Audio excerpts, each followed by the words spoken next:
Hi everybody. I guess most of you know me, but my name is Carol Stern, and I'm a librarian at the Glen Cove Public Library.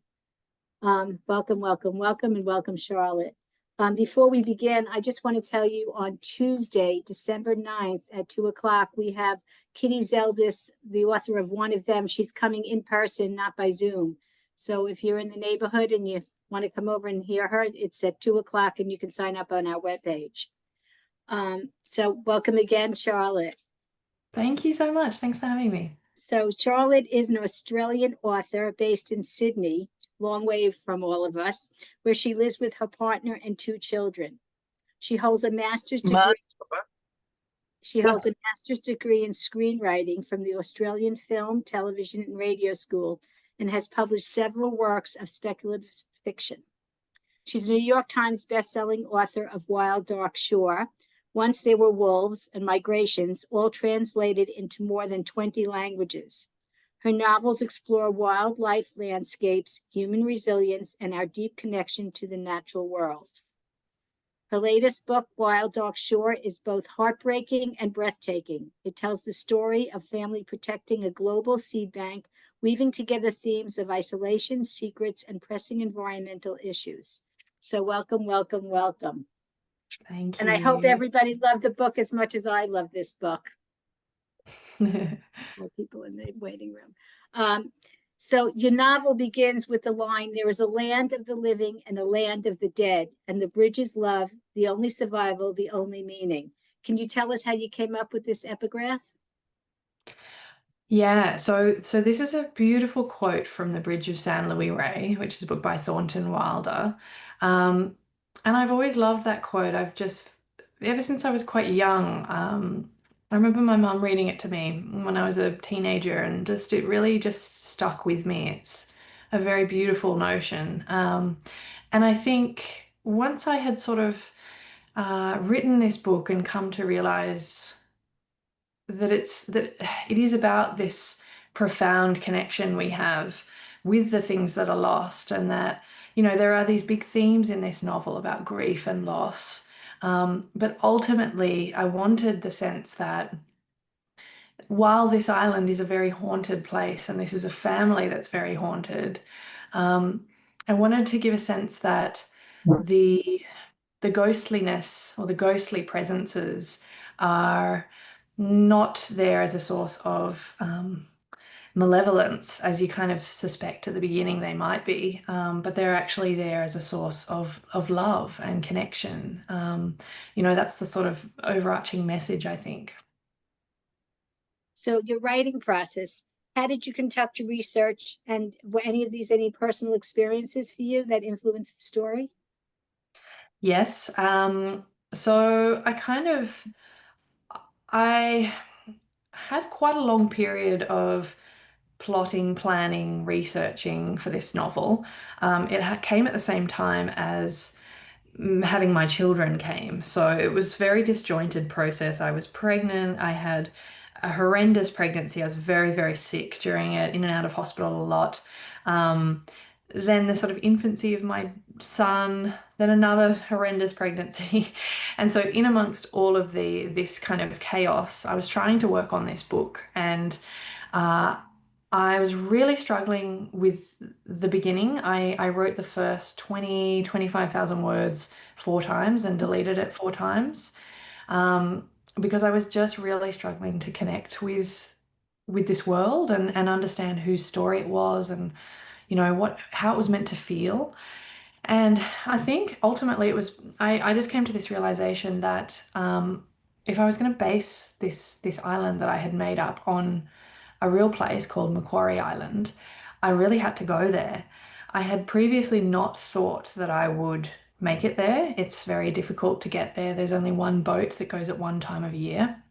And as I said, I had just had a baby. So, and it's also this kind of crazy like adventure voyage down in the Southern Ocean, which is very wild and unforgiving, and I get extremely seasick. So the whole thing just felt like it was going to be way too difficult. But um, I just realized I have to get there. This book is not going to happen unless I can kind of get a sense of this place. So I reached out to the boat company that goes down and just said, would it be insane to bring a baby on this journey? And they said, well, we've definitely never done it before, but let's give it a go. So we headed down, my partner and I, and our 16-month-old son, and he was sort of toddling around, and he ended up having better sea legs than most of the adults, actually. It was pretty amazing. But I remember carrying him up to, on the day one when we arrived on this boat, I carried him over to the leader of the expedition, and she took one look at us and just said, oh, we told them not to let you come. So it was a very scary beginning to this journey. But actually, the seas were very calm, yeah, it was kind of remarkable what great weather we had on this trip. And we got down to Macquarie Island, and I was feeling very just an immense sense of pressure because, we had come on this huge journey. I had potentially endangered my child. And so I was living with this sort of terror and guilt around, doing this. Um, I knew that this was my one shot to kind of get it right, to understand what this book was. I was hoping that, I'd be hit with inspiration, but I also knew that there would only be 2 days that we would spend on this island. And you don't sleep on it. You sleep on the boat and you kind of venture onto the island for a couple of hours at a time. It's very heavily protected because of its wildlife sanctuary status. So yeah, not much time, a lot of pressure. I remember stepping down into the inflatable boats, the Zodiacs, and traveling towards this incredible, huge, uh, I mean, it's a tiny island, but in that moment it seemed enormous. It was mist shrouded, very dramatic, sort of lush. Um, and I stepped off onto the black sand, and there was just this wall of sound. It was thousands and thousands of seabirds, penguins everywhere, waddling up to your feet to look up into your eyes. There are these huge elephant seal pups fighting right near you in the ocean on the shore. And then some of the smaller ones kind of flop over to you and nibble your boots. There are like incredibly big albatross just flying low over your head. It's really an extraordinary place. And I didn't actually know that there were places like this that still exist, that where the wildlife would feel so untouched and didn't fear people, like that's just not something that you sort of come to expect from wildlife. And it was a really extraordinary moment for me. Um, and the kind of crazy thing about this beach is, well, this whole island really is, even though it's so beautiful, this place, and so wild, it's also, it carries this really dark underbelly to it, because you can look over, and on the beach, on right near you on the sand, there are these huge rusting metal barrels. And these are the remnants of the oil exploitation trade. So this is where the sealers and the whalers came. And they wiped out an entire population of fur seal. They would herd the penguins into these barrels to squeeze them to death for their oils.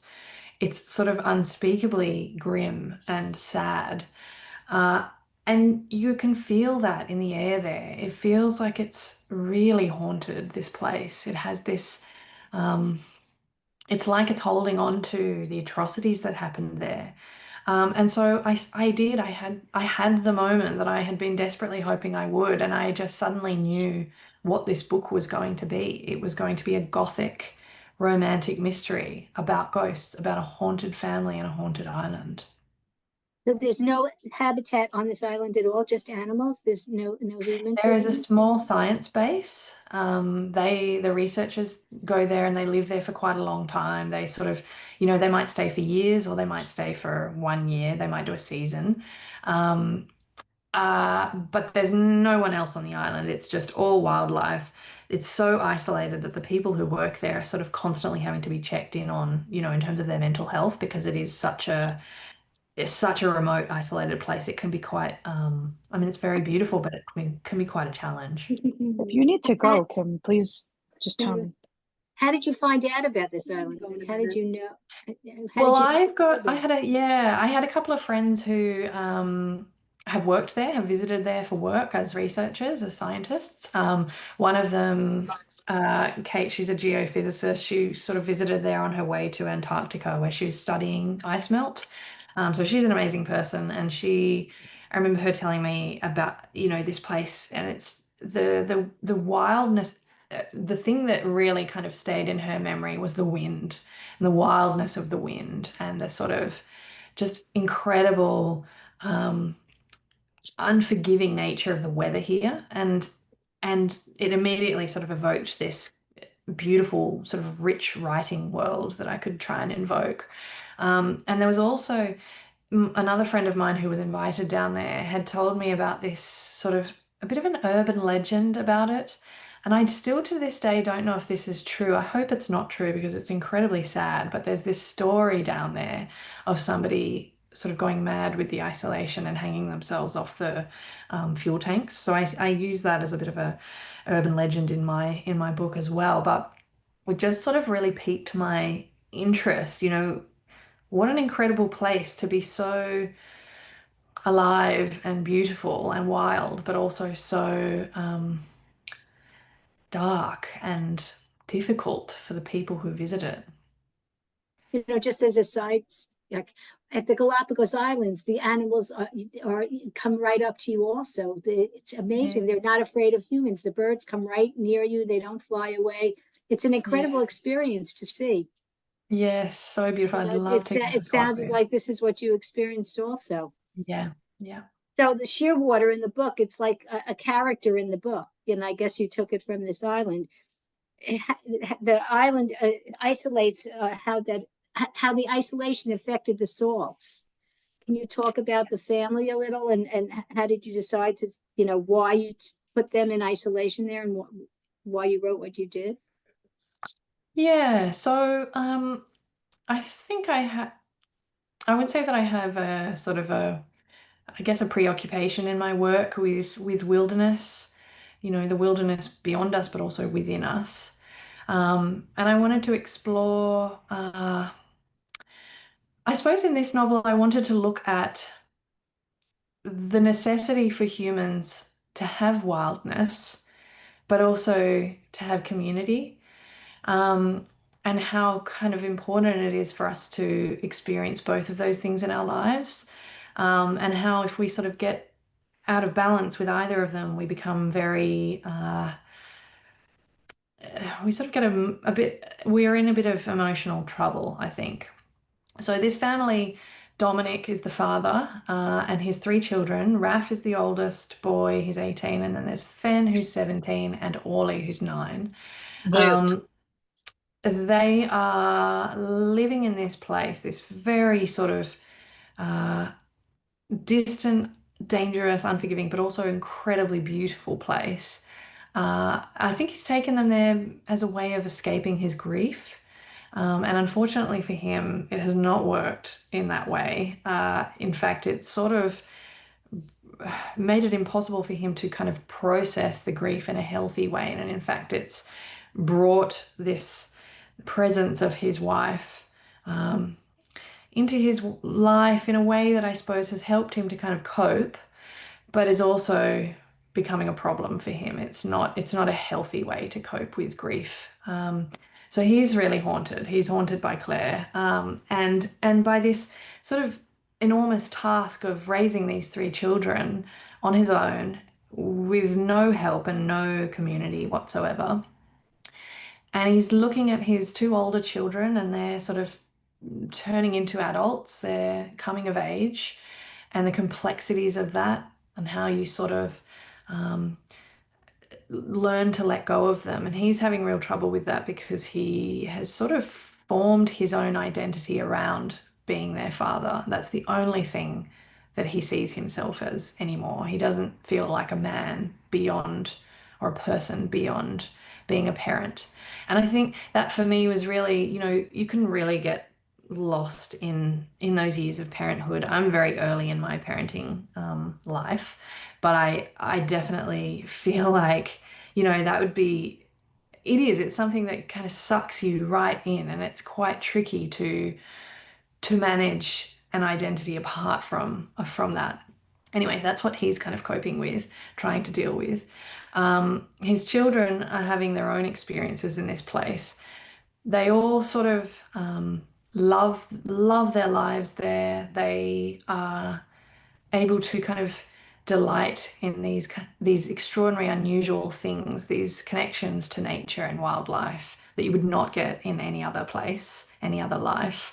But I think they're also aware that the island's becoming a bit of a burden for them all. Fen, in particular, has realized that the island's slowly killing them, which is devastating for her. She, in particular, has really connected with this place. She is like a Selkie.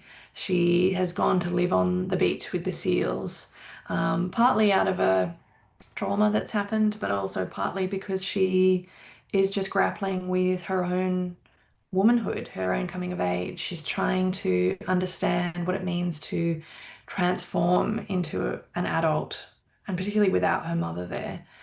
Um, and then there's Ollie, who is sort of the mouthpiece for um, the joy and passion that he takes from the seeds. So there's this whole other element of the story, which is that they're there to uh, basically look after a seed vault and pack up the seeds and kind of decide which seeds they're going to rescue, which is quite a big ethical quandary that I kind of gave them.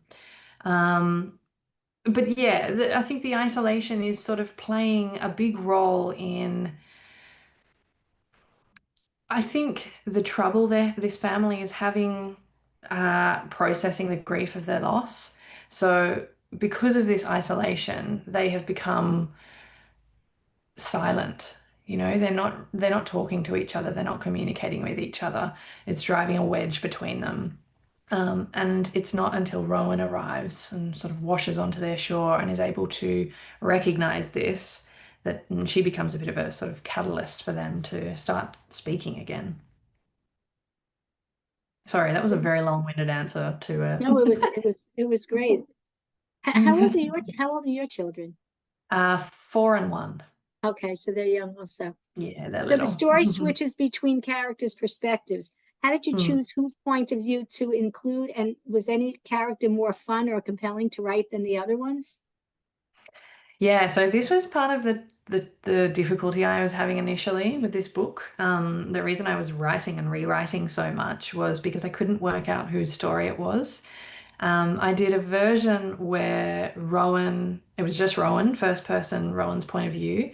But I really, uh, I was not feeling inspired by not being able to get inside the heads of the other characters. They were feeling flat on the page to me, and I realized also it was incredibly important to the mystery elements of this story to be able to move into the different points of view to create dramatic irony and dramatic tension. So I then tried a version where it was everyone in third person, and that was okay, but I sort of felt like I was really missing that intimacy of the first person. I like writing in first person. Then I sort of was trying to do all in first person, and that was not working. It was too chaotic. It was confusing. The voices were getting sort of muddled. So then I did a draft where I had 3 other families living in this lighthouse and sort of crammed a whole bunch of people in because I was panicking. And that was quite a fun draft actually, but it was, I very sort of quickly realized that it was very noisy. Um, and actually, this was a book that needed to feel quiet and almost suffocatingly quiet. You know, this is, as I said, this is the issue that this family are having. There's a beauty in silence, but it's also, for them, it's becoming a bit of a problem that they can't communicate. So I stripped away the other characters, stuck with my main 5, and sort of knew that I didn't have anywhere to escape to, which meant that I had to dig down deeper into these characters and create more layers, more sort of if I didn't want the conflict to be sitting on the surface, I needed it to be kind of bubbling away down deep below. So, yeah, I think they sort of all emerged out of that necessity. I wanted to look at, I mean, essentially, the form of this story is a stranger arriving to cause some change in a family. And if I wanted this family to be sort of brought back together in the end, then I needed to start from a place of um, them being splintered and struggling. So I did a lot of sort of first person stream of consciousness writing, so I could sort of get deep into their minds. That's really great for throwing up little sort of gems that you don't expect. You get really nice surprises about what a character thinks or feels, or how they might see themselves in the world, or what they've come to believe happens to us. And, just little kind of moments that really unlock characters.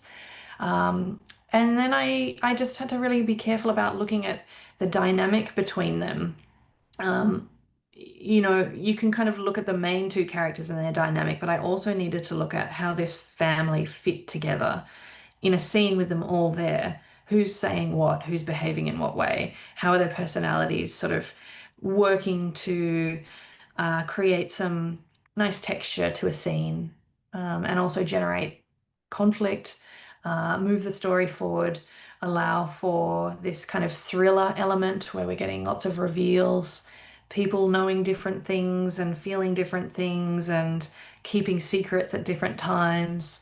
And then all the characters needed to go through their own sort of emotional journey, an internal journey as well as an external journey that was linked and generated those plot moments, and also was able to uh, explore and reveal the theme that I wanted to kind of reveal with this whole book. So it was a complex thing, figuring all these characters out and how they fit together and how they fit in with this story and this world. But I don't know.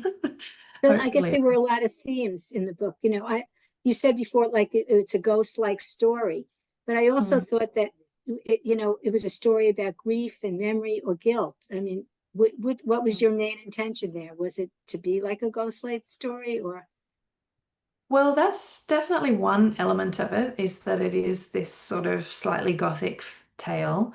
And that was inspired, as I mentioned, by the island that I wanted to base it on. And also, I think the reason I needed it to feel ghostly and haunted is because ultimately it's a book about fear.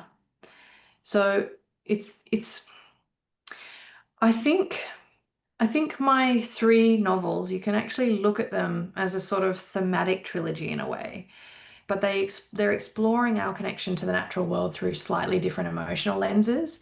Migrations was through a lens of sadness. It was about the sorrow of kind of species loss.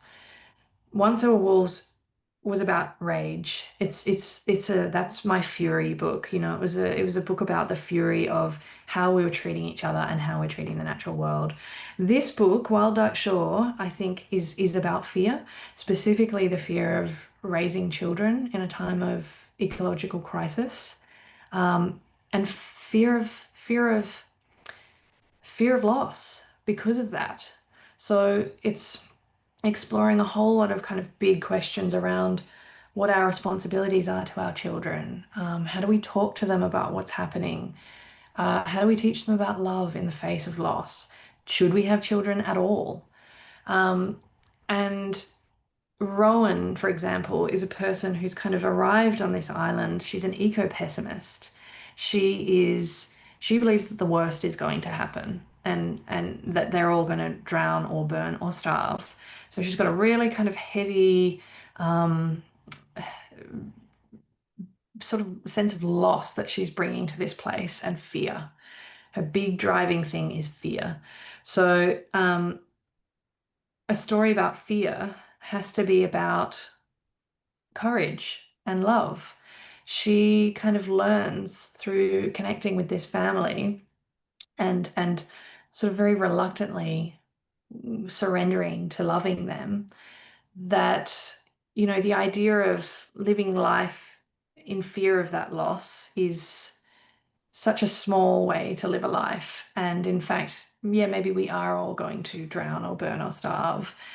But until then, love is something that should grow, not shrink. So I thought the best way to kind of explore these big themes, these ideas of love and loss, was to allow characters to sort of wallow in the losses they've already had, this profound grief of losing a wife, losing a mother, losing a home that you've built and lost to a fire. These are all really kind of um, deep, deeply painful things that we have to kind of move on from and find the courage to be able to love despite those losses. So you talk about Rowan. So she had a complex marriage to Hank, but Mm, her relationship with Dominic was very different. Can, mhm. can you approach how you wrote the different kinds of loves, the connection and the intimacy between the two of them, the three of them? Yeah, yeah. Yeah, good question. I've never actually been asked that before. Uh-oh. So I think I think Rowan's relationship with Hank is quite it in a way it's quite surface level. I think she and he connected because they both had a shared love of this place, this patch of land, and what they could kind of grow, what they could achieve there. And I think that is a beautiful thing. But what becomes of them, I think she starts to realize that this is not a man she would ever surrender to on any deep, profound level. She protects herself from that kind of depth of love because I think she senses in him that he's not the type of man who can give that in return. She's sort of later in the book. I don't know if we want to talk about, like, are we talking about spoilers and things like this? Is everyone I always assume people read the book when they come onto this. okay? Okay. So she sort of says to Fen in a moment of trying to help this girl kind of process what's happened to her. She describes Hank as being a narcissist, not being able to um, kind of really care about anyone in any capacity beyond what they offer for him and his own sort of ego. Um, which she kind of sees originally as being fine for her. She doesn't need him to really be looking at her in their relationship because she doesn't want to really be seen. I think that's her fear coming into play. Whereas with Dominic, something quite different emerges, and I think for the first time in her life, she's able to uh, really kind of really submit herself to a kind of depth of feeling that she's never been brave enough to allow in before. He's very different. Just purely personality wise, he's incredibly different. He's this very silent, capable uh, presence in her life, whereas Hank was a person who talked at her constantly and never really listened to anything she had to say. Um, it was tricky. I had to be careful about not I didn't want to turn Hank into a sort of just a complete villain. And I know he kind of comes off that way a little bit because it's quite tricky when you're only seeing a character through the eyes of people who hate him. So I don't ever actually go into his own mind and give his point of view, which potentially could have been a really interesting thing to do, but I couldn't do that without giving sort of big plot reveals away. So I think in a sense he does sort of exist as a bit of a foil for her and for this family. Um, but yeah, I think the relationship between she and Dom was undeniable, even though she feels a lot of guilt and shame around being unfaithful to her husband. I mean, she pretty soon realizes that he's already done the same, and that there's not much to salvage left in that marriage at all. Um, but but yeah, I think what she kind of experiences with Dom is a completely new thing for her. It is um, a really deep, profound connection. They share a lot of beliefs. They share. They're very similar, actually. I wanted them to sort of um, recognize something within each other, some sort of kindred spirit, I suppose. And so that's why they sort of both have this sense that they've known each other for a long time, or they've met before, or maybe they've loved each other before, which I thought was very romantic. And yeah, I really loved writing their love story, actually. I was rooting for them, but when he hit Hank and he imprisoned him, that was a trust issue there that Yeah. he didn't tell her about. Like, how did you go Oh, about yeah. that? Yeah, yeah. It's a big betrayal. And like, I And what think. was his moral responsibility to her at that point? Well, exactly. Yeah. At the point when the book starts, he has no responsibility towards her. His responsibility as he sees it is protecting his children. And that's a really fundamental thing about Dom. That's his main drive in life. And so for him, it's a no-brainer. He's not telling her anything. If there is any possibility that she could get down there and let this guy out and endanger his daughter, he's not going to say a word. And then I think as secrets do, they become more complex the longer you hold on to them. The more they sort of fell in love with each other, uh, the more terrible this secret became, and the more he knew that it would break them at some point. He has this awareness that this is going to be the end of them. Um, and I don't actually think it would have been the end of them, actually, because Rowan is, she yes, it is a major betrayal. It's a very big thing to keep from someone, but she's also very protective of these children now. She becomes like a mother figure for Fen in particular, and I think she can immediately see why this has happened. And I think she had already forgiven him by the end of the book. It's funny. So my last question that I was going to ask you, but I'll ask you now, is like, what's your next book? Is there going to be a sequel to this book to tell you what happened to the family after, they left the island? I don't think so. Maybe a lot of people have actually said that they would really like a book about the kids with them grown up, with Ollie as an adult, which is a lovely idea. I do love that idea. It's hard for me to go back and open up the end of a story once I've finished it. I feel like it came to its sort of right conclusion. And I sometimes feel like if you open things back up again, you can almost damage the or compromise the sort of integrity of the initial story. So I don't know, I'm in two minds about sequels. We'll see. Maybe one day I'll feel the need to come back to them. So all of the characters I thought were interesting, but Orly, he chose to save the seeds, the beautiful ones, rather than the ones that are needed. Were you trying to explore like the conflicts between survival and personal values? And how did you, can you talk about this? Well, yeah, so I think what I was trying to do is just decenter humans from this conversation a little bit. We this notion of climate change and survival of climate change, uh, it's very easy to make it all about human beings. What we often forget to do is include not just the animals, but also all life on Earth. It's crucial.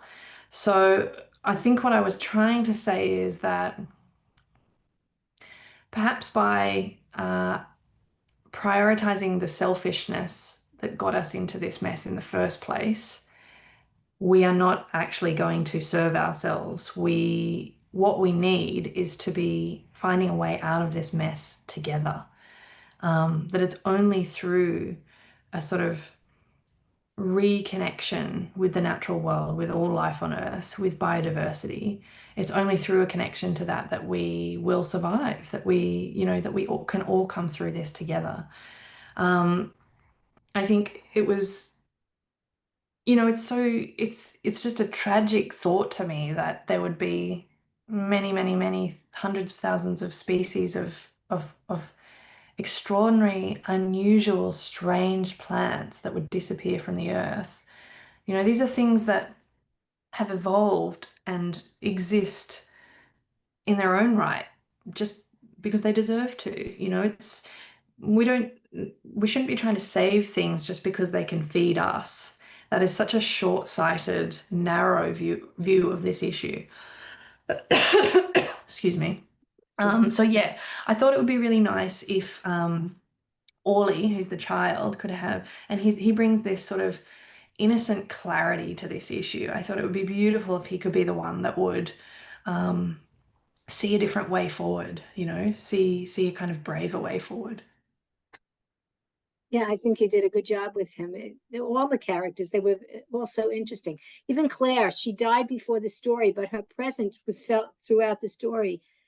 How did you think the role of memory and legacy in the novel, especially in moments like Fen burning her mother's possessions? How did you come to write all that? Yeah, it's tempting to sort of make the ghostly figure again, she's almost like the antagonist in a way for Rowan and Rowan's relationship with this family. So it's tempting to just make this ghostly presence, um, I don't know, one-dimensional, I suppose. But I started to think about the role of a mother and a wife, and that's not how it would be, you know. These people, the children and Dom have an incredible richness of memory of this woman and their relationships with her. And it didn't feel real at all to me. Their grief didn't feel real unless I could bring her to life, unless I could sort of turn her into a person, you know, and sort of allow them to remember her with so much love and generosity and kindness. And that's the thing that Rowan sort of has to learn throughout this book, that I mean, she doesn't have any ill feeling towards Claire in any way, but she Claire sort of almost feels like a threatening presence to Rowan in some ways initially. But her journey is to sort of discover that, you know, this was a beautiful woman who she has so much in common with now. You know, they share this love for this family. And so I wanted Claire to feel sort of rich and alive. She'd probably be happy that he met a nice person to be nice to their children. Yeah. Yeah. So what do you think their life will be after they get off this island? If there's no sequel, like where are you going with that? I can't tell you that. That's like the whole thing. Yeah. You have to decide that for yourself. For me to say what I think happens after the book ends would be I may as well just write more of the book. I think they are, you know, I feel it's a terribly sad ending, of course. And I found it heartbreaking to write. It was devastating to me, but It was I hard sort to of read. knew, pardon? I said it was hard to read that. Yeah. Yeah. It just, I do get asked a lot about why I did that, and it felt like a story about a woman who is so uh, afraid to connect and so determined not to connect, so determined not to have children. Um, what a sort of beautiful transformation for her to fall so deeply in love with this family and this child that she would be willing to give her life for him. You know, that it is a book that's about how far we are willing to go for our children. And I wanted to answer that. We are, you know, mothers, fathers too, but I think even more so, mothers are really, really, you know, we are, and even the book sort of leaves space for people without children to have that capacity, to have that sort of enormity of feeling as well, and that capacity for sacrifice. So yeah, it just sort of felt like that was, if I didn't go to that place at the end, it was like trying to make a point and then pulling away from it at the very end, at the last minute. Um, but I think what she does leave them with is a return to each other. It's a way back to each other. You know, she's sort of, her presence and her love has allowed them to mend in a lot of ways. And So I feel a lot of hope for them as a family, you know, that Dom and his children will be stronger and closer for it. It was sad though. I was Yeah. so the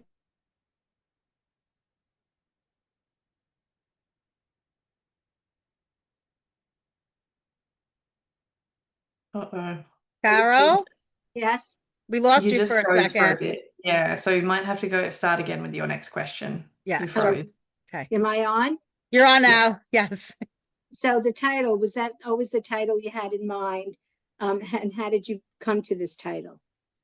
No, actually, it went through a few different titles. That was a bit of a problem with this book. It was originally called The Drift Season, which is a reference to the current that runs down the side of the sort of island. And it was originally meant to be a much bigger part of the book, but once I'd written it, it wasn't in it very much. And so I just did not feel like I could call the book that, even though the publishers liked it. Um, then I really wanted to call it Salt Bodies. That for me was a really, and I was going to change their last name. But I really like the idea. There's quite a theme running throughout the story about bodies and what they mean, and our sort of physical forms and how we inhabit them, and um, the loss of them. And anyway, I don't know. I thought that was quite a beautiful title, but publishers thought it was too poetic, whatever that means. So I had to come up with a new one, and this one just kind of came to me one night when I was lying in bed. It just felt evocative, and I mean, it's pretty literal. Like, it's basically just this is what you're going to get. You are going to get a wild, dark shore, but it's also the wild, dark shore of the life that she arrives into and her own emotional space. Um, what happens when you arrive on a new shore? It's a good title. Thanks. The whole book was good. So are you working on anything next? Are you doing another novel, or what are you working Yes, on? I am. Yeah, yeah. So it is, oh gosh, what can I say about this book? It's huge and unformed and a bit of a mess at the moment, so it's hard for me to explain, but it's going to be a look at our changing relationship to the natural world from right at the start of humans to into the future. So it's big, it's sprawling, uh, it will also be an epic love story. So it's a sort of romantic literary epic. And I won't say any more. when is it going to be published? Do you have any idea? Oh God, I'm not sure. I mean, I'm literally just in the research phase. I've done some writing of it. It's due to my publisher at the end of next year. So fingers crossed I can hit that deadline. Even though I'm, working 3 days a week, looking after my children who don't sleep, the tiredest I've ever been in my entire life. Terrible, terrible time to be taking on my most ambitious piece of work. But I only have one idea at a time. So when it comes to me, I have to pursue it. I have to see it through. This is why the stress of getting to Macquarie Island was so so profound, because I'm not one of those people that sort of generates, ideas every which way. And so I have to sort of really, once it comes, it's like, it's big, it overtakes me a little bit. So anyway, yes, hopefully we're looking at what's next year? 2026, 2027 release? So I usually ask this at the beginning, and I didn't ask you. So can you tell us about your background a little? How did you get into all this environmental issue, all these environmental issues, and what did you study in college? And how did this So pique all your interest? yeah, so it was a bit of a big surprise for me actually that my interests and writing took this turn. I started writing very young. When I was 14, I wrote my first book, which started me on this sort of path of, I was writing big epic fantasy series for sort of YA age group.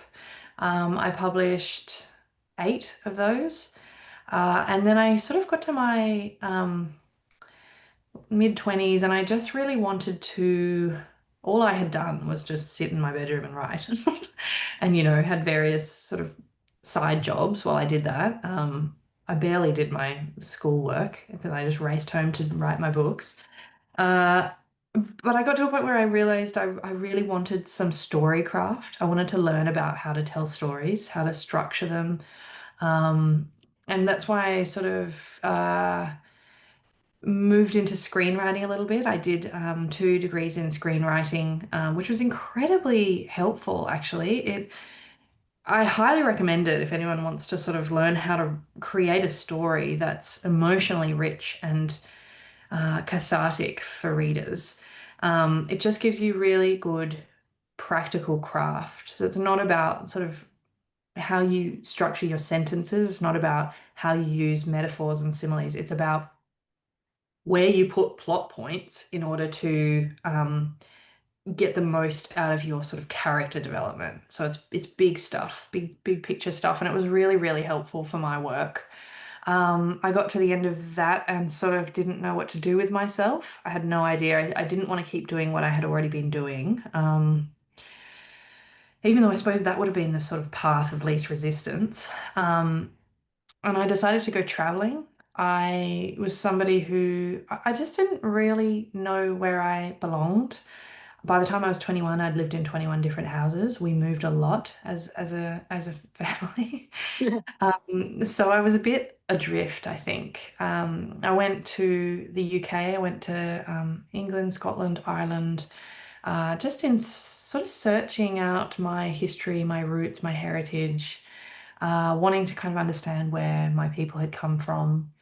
And I had a really wonderful experience. And that's sort of where the idea of Franny from Migrations came from. She was this character, a wanderer. Um,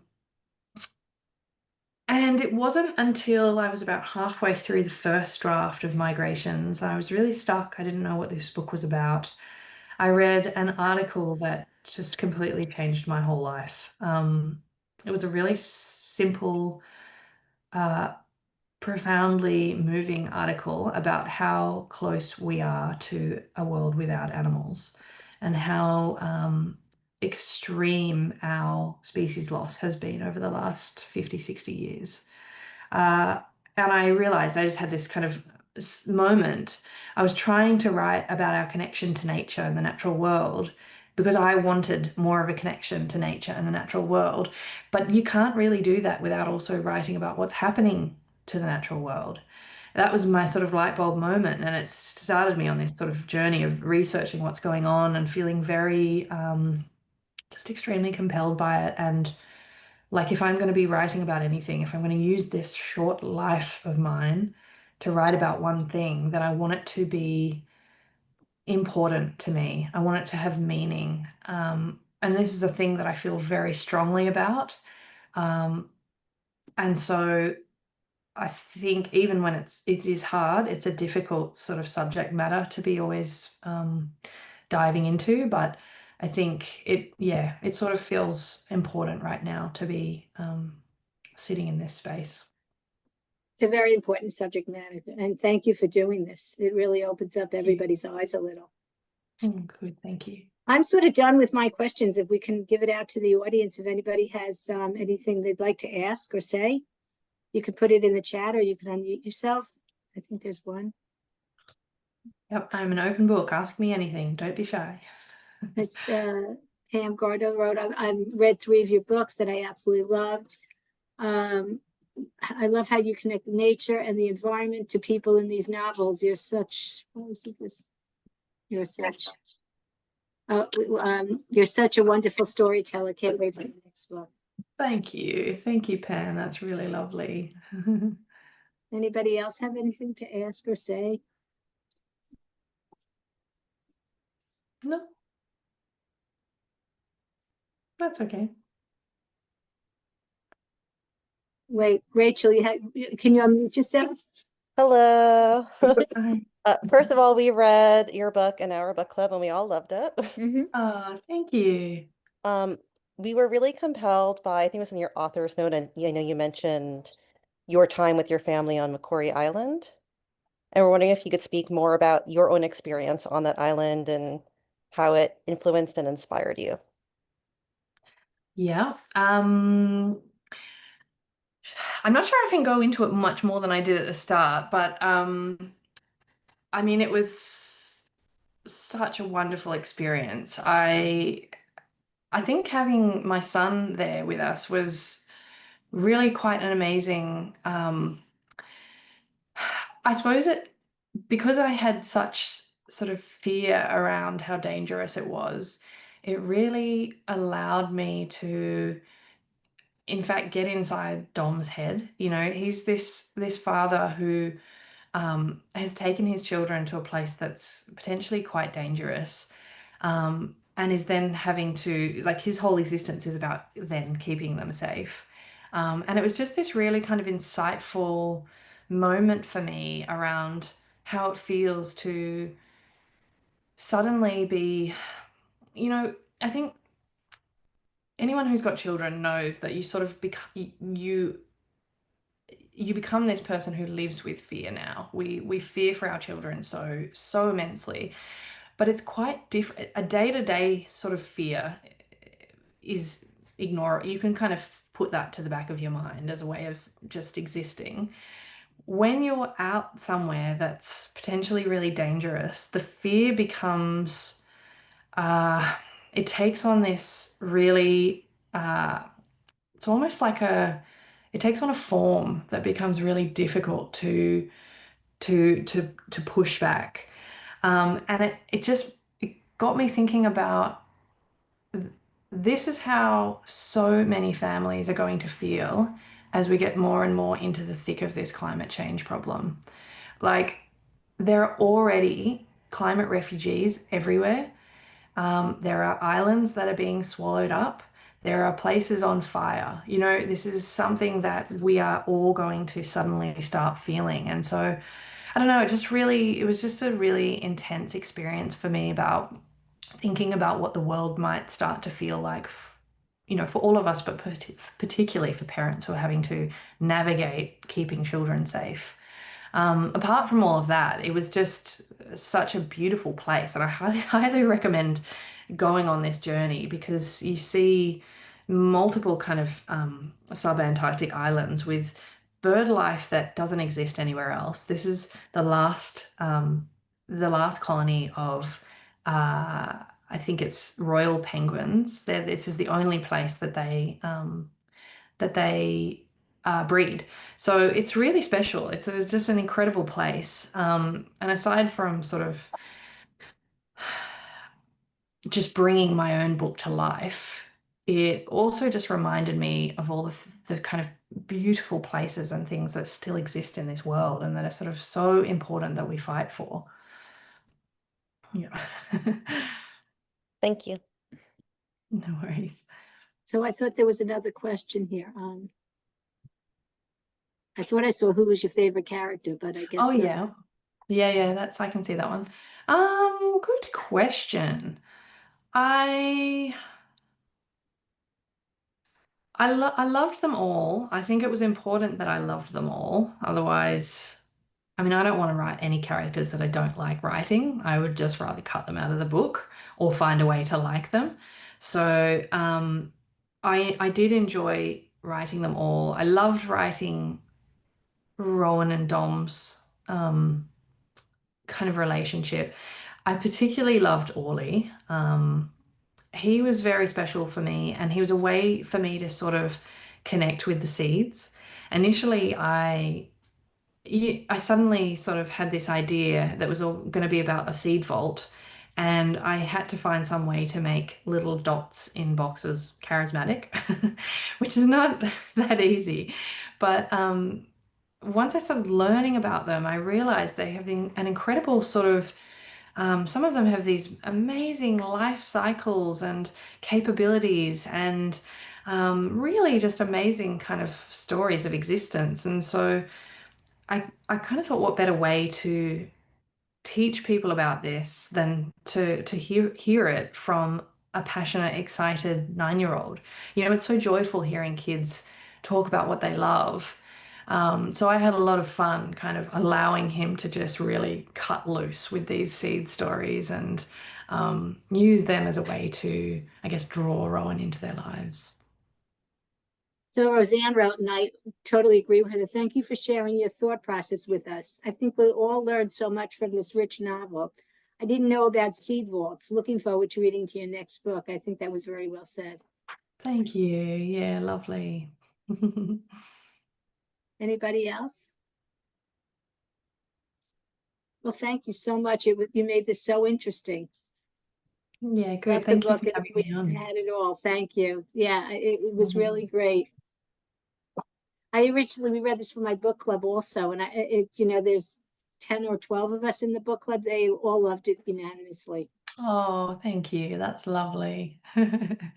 You Very never nice. on the sidekick. You never sent me your address so we could send you an honorarium. Oh, okay. Okay. I'll If you email would you. email me that would Sure. it'll be in US dollars, but I guess that's okay, right? Okay. Oh, I mean, you don't have to do that. This is just, I'm happy to. Okay. Okay. Thank you, guys. Thanks for Thank you having for me. coming and thank you for sharing your time. Thank you. It was great. Thank you. Thanks, everybody.